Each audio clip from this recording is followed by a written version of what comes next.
Hello,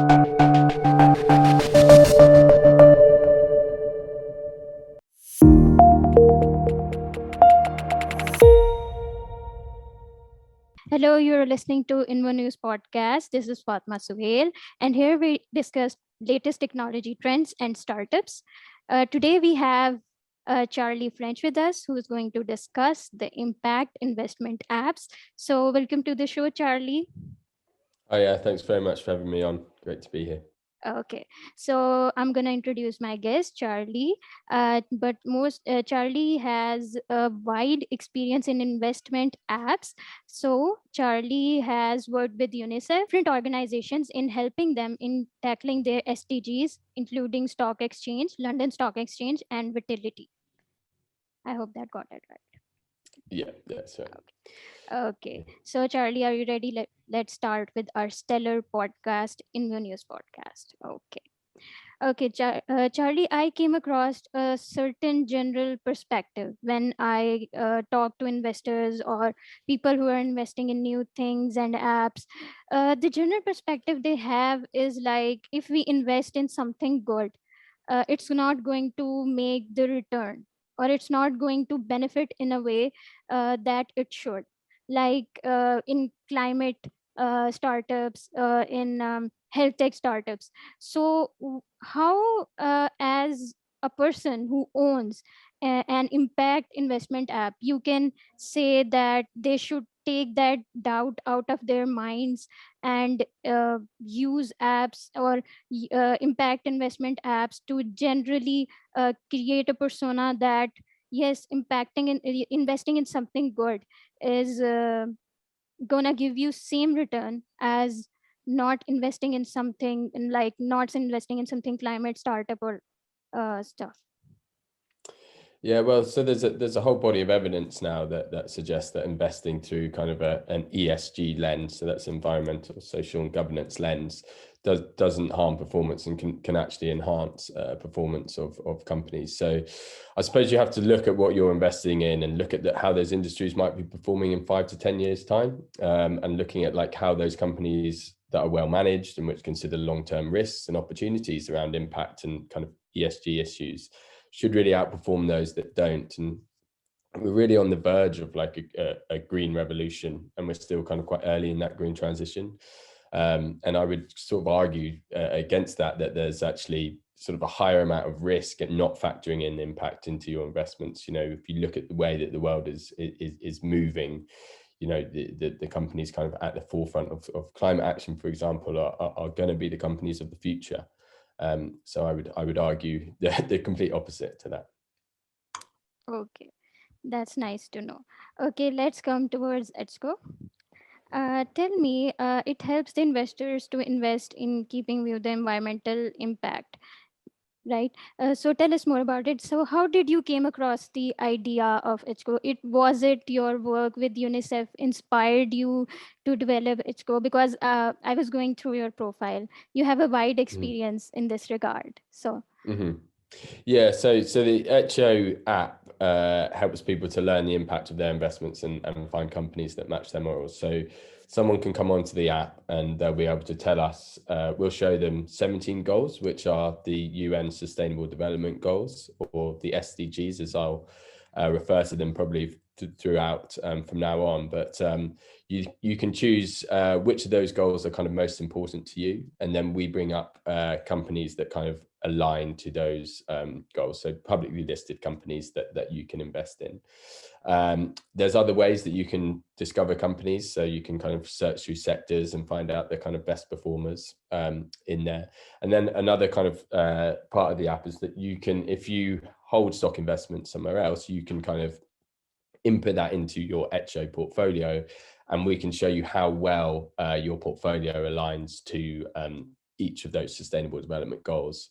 So you can see if you know, are performing well in climate action, or, you know, affordable and clean energy, but actually on clean water and sanitation, you're performing poorly. So you kind of get a real holistic view of how well your investments are doing, and also then you can kind of discover quite easily companies that are performing better in areas that you may want your portfolio to look better in.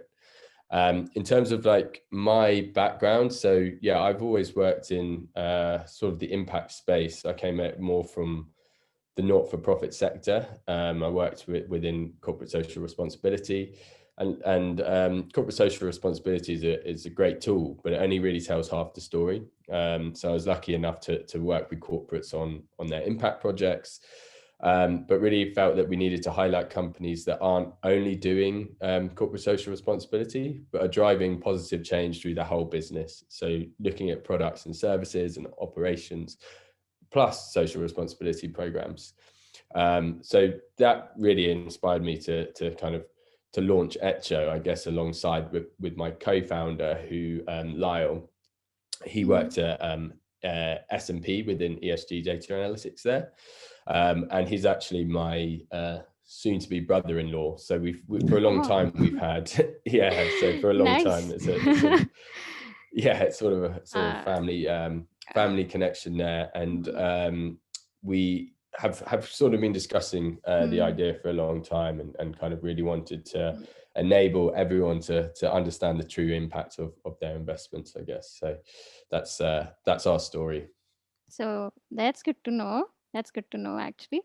So tell me, from our discussion, what kind of response have you received from startups in particular about the climate change and the impact of their ideas on the climate um, Yeah, for sure. So startups? I think it's such an exciting space in a funny way. Like it feels sort of strange to say climate change is exciting, but when you see, because it's nothing exciting about it at all, but there's a lot of exciting startups coming to the fore now that are kind of Yeah, yeah. Mm, looking at solutions, and you can't help but be excited by that. And like at Exo, we really believe in solutions and get excited by them, and so I think it's I think for within startups, I guess if you follow on LinkedIn and stuff like that, you're always seeing really, really exciting startups within the climate action space. And yeah. long may that continue, because we certainly need some solutions to the climate Exactly, crisis. exactly. We do. I came across a very interesting startup. I guess its name was Tree Points. They 3 points. 3 points. It was in based in UK, and I was very fascinated about this solution. They used to, I guess, were measuring their carbon prints. So that was quite interesting for me. That startups are actually taking interest in this. That climate change is sort for 20 or 30 years back. Climate change was Mhm. not priority. Now it is. So coming towards, let's talk. Uh, when you look at Ichko now, what was your initial idea with it? Do you think that you have fulfilled your idea, or Ichko is totally changed from what you thought of? Yeah, I'm gonna build that. I'm gonna build this like this, but now it's totally changed. What do Mm. you think? What do you say that Yeah. it has changed or it is the same?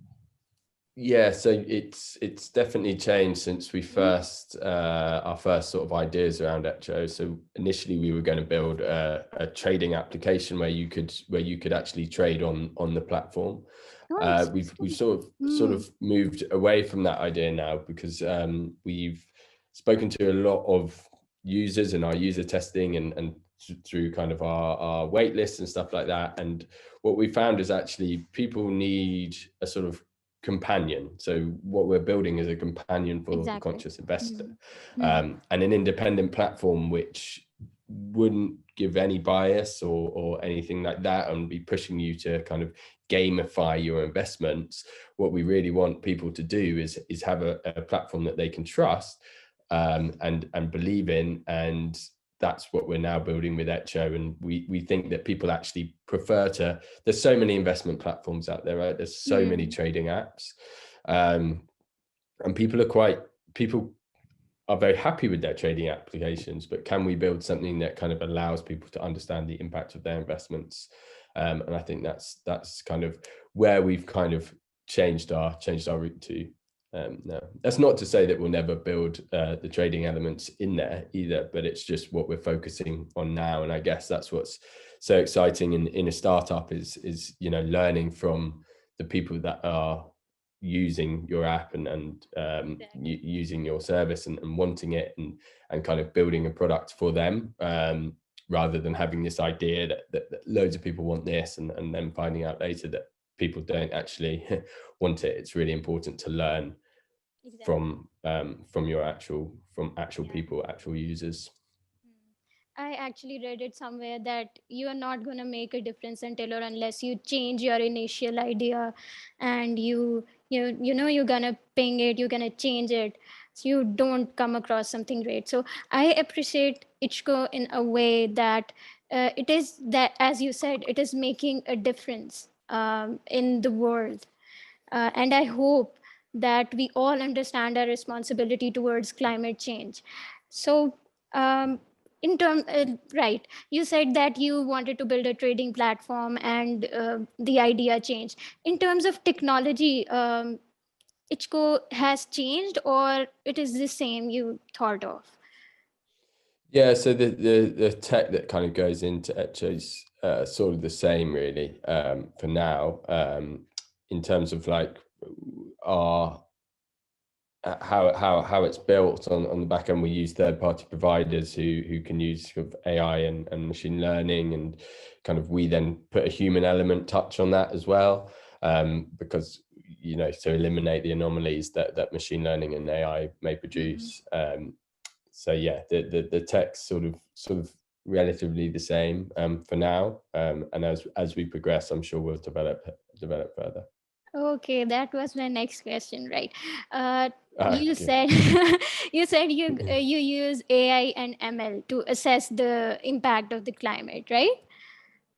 Which Yeah, that's uh, that's right. Yeah, so we do that, but we also add on the kind of human element of that, because just relying on AI and machine learning is obviously a mm, fantastic tool that kind of mm, ESG data is moving towards, but it does also need that human element afterwards to just ensure that everything's in the yeah. way that it should be. So yeah, Y- that's for sure. Yeah, I also believe that technology and humans should go hand in hand. Like, for 5 to 4 years back, it was like if AI comes, it gonna take over our jobs and everything. Now it's quite interesting that everything is going side by side, and it's Mhm. kind of nice to see technology helping people. People are making technologies like you have made a technology which is going to assess the impact of the climate. So I'm going to ask something very interesting. I was very interested in this. Tell me, you have recently obtained the pre-seed funding of £279,000. Tell me your secret recipe. How did you do it? So I think we are both very passionate, me and Lyle and I, about Mm, this area and this space. And without lots of passion, I don't think you can really kind of build what you want to build. I think there's been a lot of hard work that's gone into it, and we've built a great network around us and a great team around us that we're really really grateful for.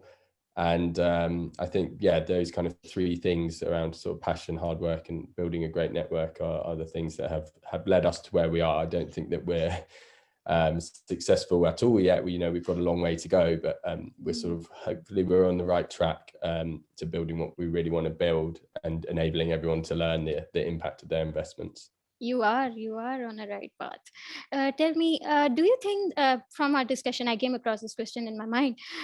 Do you think that as a startup, startups should have a certain step to, reach towards funding pre-seed? That they should fill, like there are 5 steps. You should fulfill these steps, and you can reach towards pre-seed funding. Or is it like you have to, go with flow or something like that? I think every situation for every different startup is unique, and Hmm. every startup kind of needs to look at their own sort of models and how that works. There's a lot of I guess a lot of startups are will need funding in order to kickstart, whereas some startups can sort of get going maybe without funding, kind of building a product. We're building an app which is obviously high cash intensive, so we kind of sort of needed the investment beforehand in order to get it up and running. So I think there's plenty of different ways in which startups may look at their kind of starting journey, or Hmm. yeah, the very early stages. And I think that's sort of, it's very difficult to say what works for one startup Hmm. may not Yeah. work for another. So Yeah. yeah, that's a difficult Hmm. one to answer. Yeah. Okay. Tell me, what about the future? From 5 years from now, where do you see the role of impact investment? So I think that impact investment will become the norm. I think it will be the mainstream. I don't think it will even be called impact investment anymore. I hope not. I think it will just be called investment, and people will just be Yeah. taking this into account. It's Yeah, just become taking it into mandatory. account. Yeah. Exactly, mandatory, Uh, and we are seeing that a lot more frameworks being built out. I think there's a lot of kind of issues with coordination. Sort of, mm, there's loads of different providers, different methodologies, and I think kind of tech can play a role in solving those issues. There's a few opinions around at the moment that kind of what ESG can learn from blockchain, so that could be quite an interesting one to watch. I think, yeah. yeah, I think there'll be kind of an increased framework, increased kind of scrutiny as well. And I think public pressure, public opinions sway, like moving so fast, Mm, that I think it will become very much in the mainstream. And yeah, I don't think it will be called impact investing. I think it will just be called investing in the future. yeah, I hope so. And tell me, where do you see HCO? Well, we hope, our mission is to enable everyone to learn the impact of their investment. So Mm, we hope that we can kind of get to a place where every investment decision has factored in the use of Echo. So mm, whoever you are, whether you're a kind of a retail investor or institutional investor, maybe you look at what Echo has said about the investments, or using Echo to kind of yeah, check the impact of yeah, those potential investments. And we'd love to get to that position. And yeah, we're just at the start of our journey, so we're really excited for what the future brings. nice. That's good to know. Tell me, as a founder of an app, let's come towards that side. As a founder of an app, do you think that as a founder, there you have certain responsibilities? You have responsibilities. It's just like that you are responsible for every single thing that is going, in your startup. You have your team, but you are responsible for the major decisions. Uh, that sometimes burdens you, or you guess you are like, oh, I should have you. Of course you have your co-founder, but sometimes like it's a lot of responsibility.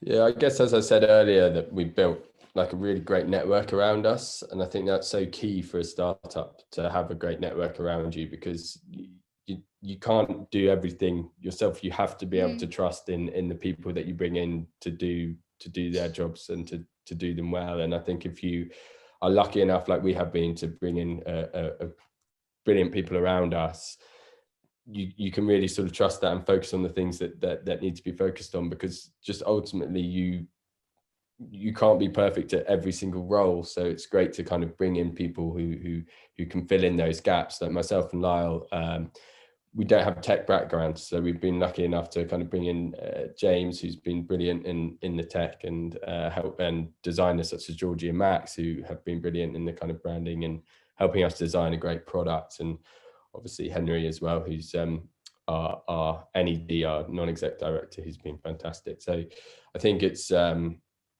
about being able to kind of recognize where your gaps may be, and filling them with with great talent. It's not always easy, but we've been really lucky, and with us.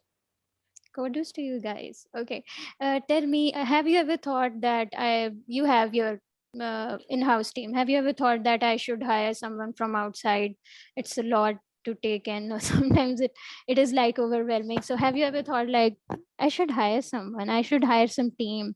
Um, Yeah, yeah, it's constantly kind of flicking back and forth between wanting to sort of hire more. Obviously, um, hires are great.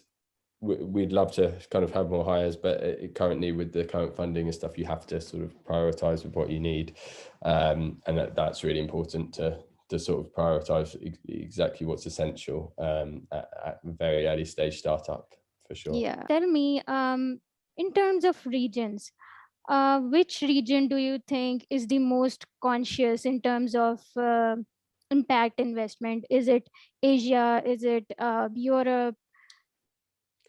That's a good question. I think honestly, I think that this is a global movement. I think everywhere you can see this kind of trickling into the mainstream. As I said earlier, I'm based in the UK and I'm seeing such a huge amount of interest here.